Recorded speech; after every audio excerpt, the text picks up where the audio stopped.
how I got my experience with pricing is literally when I was working on Groupon, convincing a client that to get this picture, they needed this step, these steps. And to literally convince them that, like, if you want this picture, we have to do X, Y, Z, A, B, C, D, E, F, G. Like, we have to do everything. And to get them to not skimp out or skip a step. So that was like one of the big things that I had to get experience, like talking to customers. And then when I owned my salon, talking to the customers for the stylists and building the stylists up to be able to have that conversation, because they were having a really hard time just having that conversation with their guest. They like would be terrified that the guest is going to hate them, that they're going to leave, they're going to go somewhere else. And I think this all comes from abandonment issues. I mean, I literally think there's some people who don't give a fuck, they're good with pricing, and other people are just like, everybody's going to leave me and hate me and I'm going to die. That was me.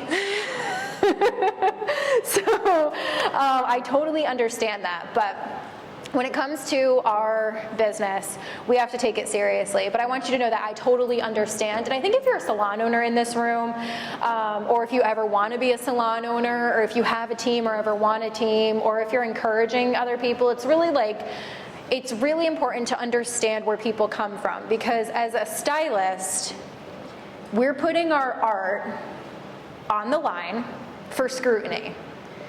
And it's our art. You know what I mean? Like, yes, we can apply a root color, put it on, and that's fine. But a lot of the time, it's our art.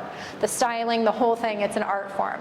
And we're over here putting it on the line for scrutiny every day, putting a price tag on it, and then depending on if that person feels good about themselves, do we know if we're like good enough? Right? So it's like a really difficult thing with pricing. I understand. And like I will talk and rant about it on social media all day long, but like I understand why it's difficult. It's hard. And there's always going to be those people, like some will, some won't, so what? It's like there's always going to be those people who just don't find value in hair. They just don't see the value. They don't. And then there's going to be the people who are super picky, who drive us crazy. What I can say to you is this. I have had some really bad days doing hair. I've had way more good days. I remember the bad days. I've had some bad hair weeks. Does anyone ever have a bad hair week? And you're just like, I'm going to go be a fucking nurse. PE coach. We say PE coach. A PE coach? LOL.